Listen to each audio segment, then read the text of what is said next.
सारे आकलन अनुमान अंधे से सभी के सभी सूत्र धरे के धरे रह गए। 3 तारीख से लेकर 11 तारीख तक अलग अलग कई नाम चले, सारे के सारे नाम उलटफेर के शिकार हो गए और भारतीय जनता पार्टी ने दिखाया कि जिस प्रकार से वो इस चुनाव में चौंकाने का दौर जारी रखे हुए हैं, वो दौर राजस्थान तक भी पहुंचा। और आज जो घोषणा निकल कर आई उसमें बताया गया कि राजस्थान के नए मुखिया होंगे भजन लाल शर्मा। जी हाँ, सांगानेर से विधायक बनकर आए हैं। इस नियुक्ति के साथ साथ राजसमंद के भी हिस्से काफ़ी खुशियाँ आई हैं। यहाँ से भी एक चेहरा जो लंबे समय तक जुड़ा रहा वो एक अहम पद तक पहुँचा है। उप मुख्यमंत्री पद पर दिया कुमारी अब राजस्थान की बागडोर संभालती दिखाई देगी। उनके साथ एक और चेहरा जो आज उप मुख्यमंत्री के तौर पर घोषणा हुई है, पीसी बेरवा। जी हाँ, दूदू से विधायक बनकर आते हैं और उप मुख्यमंत्री के तौर पर अब अपना आगे कार्यकाल बढ़ाएंगे। ये तमाम चीज़ें तो सामने आई है। वसुदेव देवनानी को विधानसभा अध्यक्ष बनाया है, मगर यहाँ से चर्चा अब इस बात को लेकर कि राजस्थान की राजनीति यहाँ से अब आगे किस तरह से बढ़ेगी, यहाँ से ये चेहरे किस प्रकार से अब भारतीय जनता पार्टी को दशा और दिशा देते दिखाई देंगे। और सबसे अहम सवाल कि अब वसुंधरा राजे की जिम्मेदारी क्या होगी, उनकी भूमिका क्या होगी, उनका भविष्य क्या होगा। जी हाँ, भजन लाल शर्मा, उनके बारे में बात करना इसलिए ज़्यादा विशेष हो जाता है क्योंकि एक अप्रत्याशित नाम है। किसी ने इस नाम की कल्पना नहीं की थी, मगर आज सुबह से ही वो नाम अचानक से काफ़ी ज़्यादा सुर्खियों में सुनाई दे रहा था। वो नाम जो अप्रत्याशित सुर्खियाँ सुबह बटोर रहा था, वो शाम आते आते सबसे महत्वपूर्ण बन गया। जी हाँ, प्रदेश के मुख्यमंत्री के तौर पर इनकी घोषणा की जाती है और जो प्रस्तावक होती है उनका नाम होता है वसुंधरा राजे सिंधिया।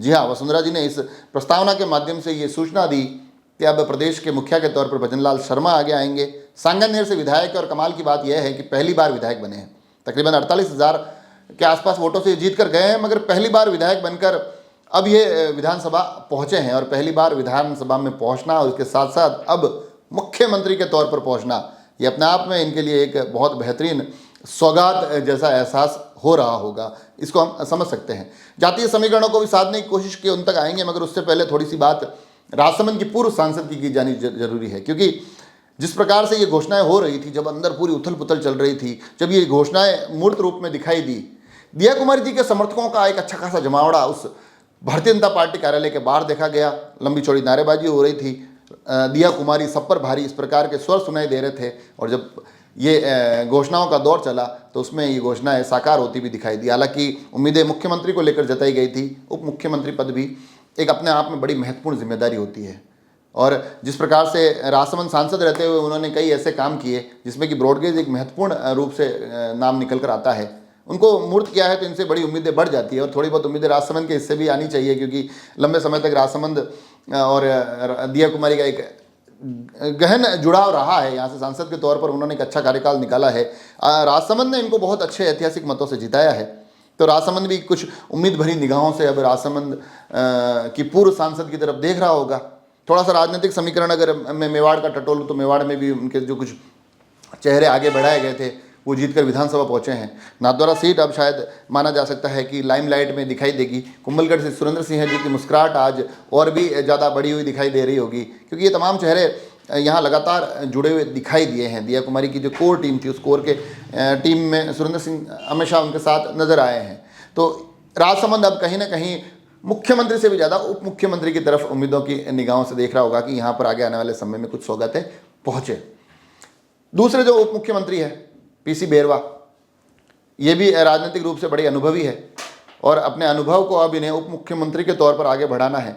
दूदू से जीत कर आए हैं और जो एक मैंने कहा ना कि एक कॉम्बिनेशन बिठाने की कोशिश की गई है। लगातार कहा जा रहा था कि छत्तीसगढ़ और मध्य प्रदेश के बाद अब राजस्थान में सामान्य वर्ग से कोई चेहरा आएगा, वो मुख्यमंत्री के पद पर दिखाई देगा, वो सामान्य वर्ग से। और ब्राह्मण नेतृत्व का भी लगातार कहा जा रहा था कि क्योंकि एकमात्र सीपी जोशी दिखाई देते हैं जो कि इस वर्ग से एक बड़े नेता के तौर पर प्रदेश में भारतीय जनता पार्टी से जुड़े हुए हैं। ऐसे में और लीडरशिप को डेवलप करने के नज़रिए से भी एक कदम उठाया गया है। उसके साथ साथ उप मुख्यमंत्री पद पर भी जातीय संतुलन साधने की पूरी कोशिश हुई है। वसुदेव देवनानी अब विधानसभा अध्यक्ष के तौर पर दिखाई देंगे। और कुल मिलाकर जो मैं लगातार कह रहा हूँ कि भारतीय जनता पार्टी अब चॉइस को साधने की कोशिश कर रही है। तो ऐसी स्थिति में प्रत्येक जगह अपनी एक नई लीडरशिप तैयार करने की कोशिश कर रही है, नए चेहरों को आगे बढ़ाते हुए दिखाई दे रही है। और जो अप्रत्याशित फैसले भारतीय जनता पार्टी ले रही है उसमें ये अब सभी को स्वीकार करना होगा कि भाजपा कम से कम इतना साहस रखती है कि ऐसे कड़े फैसले ले सकती है, ऐसे बड़े फैसले ले सकती है। हालांकि इन कड़े और बड़े फैसलों के बाद जो 3 क्षेत्रीय छत्रप थे, जिसमें कि रमन सिंह छत्तीसगढ़, जिनको विधानसभा अध्यक्ष बनाया गया, मगर उसके बाद के जो 2 नाम, शिवराज सिंह चौहान मध्य प्रदेश और वसुंधरा राजे राजस्थान, इन दोनों को अभी तक कोई जिम्मेदारी दी नहीं। ऐसे में ये एक अहम सवाल खड़ा होता है कि अब यहाँ से जब नई सरकार अपना आकार ले रही है, नए चेहरे अपनी जिम्मेदारी निभाते नजर आएंगे, नए चेहरों को जिम्मेदारियां सौंप दी गई है, तो उसके बाद अब यहाँ से वसुंधरा राजे की भूमिका क्या रहेगी, उनका राजनीतिक भविष्य क्या रहेगा। क्योंकि आज जो पूरा दिन का घटनाक्रम रहा उसमें वसुंधरा राजे, क्योंकि चुनावों के दौर में भी इनको अच्छी खासी तवज्जो दी गई, उसके बाद भी लगातार सुर्खियों में रही। आज भी उनके साथ एक बैठक, इस विधायक दल की बैठक के पहले राजनाथ सिंह ने की, तो ऐसा माना जा सकता है कि कहीं ना कहीं उनको ये तमाम चीज़ों पर पहले सहमत किया गया होगा, उनकी सहमति से ही चीज़ें आगे बढ़ी होगी। तो अब ये माना जा सकता है कि वसुंधरा राजे अभी तक की जिम्मेदारियाँ थी वो स्पष्ट रूप से दिखाई दी, मगर अब यहाँ से आगे भारतीय जनता पार्टी ने वसुंधरा राजे के लिए क्या सोच रखा है वो भी देखने वाली बात होगी। और साथ ही अब ये चेहरे क्योंकि चुन लिए गए हैं, बड़ी जिम्मेदारियां इनके कंधों पर हैं। और बड़ी जिम्मेदारियां इसलिए मैं कह रहा हूं क्योंकि राजस्थान की राजनीति ने पिछले 2.5 दशक सिर्फ 2 चेहरों को देखा है। ये पहली बार एक बड़ा बदलाव हुआ है, पहली बार कोई नया चेहरा आगे बढ़ाया गया है। तो नए चेहरे को अपने कंधों पर उन तमाम जिम्मेदारियों को, उन दायित्वों को लेकर आगे बढ़ना होगा, परिणामों को, सफलताओं तक पहुँचाने की एक बहुत बड़ी जिम्मेदारी होगी। तो ये इन स्थितियों परिस्थितियों में किस प्रकार ये चेहरे काम करते हैं वो देखने वाली बात होगी।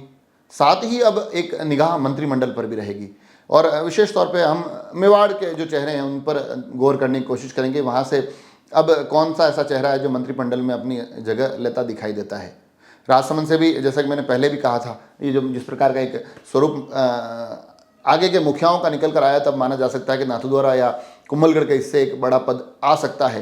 ये तमाम चीज़ें आगे आने वाले समय में देखी जाएगी, मगर भारतीय जनता पार्टी ने एक लंबा चौड़ा सस्पेंस आज खत्म किया। तमाम आकलन, अनुमान और सबसे बड़ी बात जो बार बार सूत्रों के हवाले से चीज़ें आ रही थी, उन तमाम सूत्रों को फेल किया, तमाम सूत्रों को समझाया कि भारतीय जनता पार्टी कम से कम इस मामले में लीकेज प्रूफ है। यहाँ से खबरें लीक नहीं होती, यहाँ से बातें उतनी ही बाहर पहुँचती है जितनी वो चाहते हैं। तो कुल मिलाकर एक नई सरकार अपने नए चेहरों के साथ बहुत जल्द शपथ ग्रहण तक पहुंचेगी और वहाँ से चीज़ें किस प्रकार से आगे बढ़ेगी, राजस्थान ने एक जो बहुमत दिया उस बहुमत को किस प्रकार से धरातल पर विश्वास के साथ आगे बढ़ाती दिखाई देगी, ये तमाम चीज़ें देखने वाली बात होगी। विपक्ष अपनी क्या भूमिका निभाएगा उस पर भी नज़र रहेगी। मंत्रिमंडल तक क्या क्या नाम पहुँचते हैं वो भी देखने वाली बात होगी। मगर कुल मिलाकर आज भारतीय जनता पार्टी ने एक लंबा चौड़ा सस्पेंस खत्म कर दिया है। कई लोग जिनके तमाम आकलन अनुमान चल रहे थे, लगातार अपने आप को इसमें व्यस्त रखे हुए थे, उनकी व्यस्तताओं को भी आज विराम मिल गया है।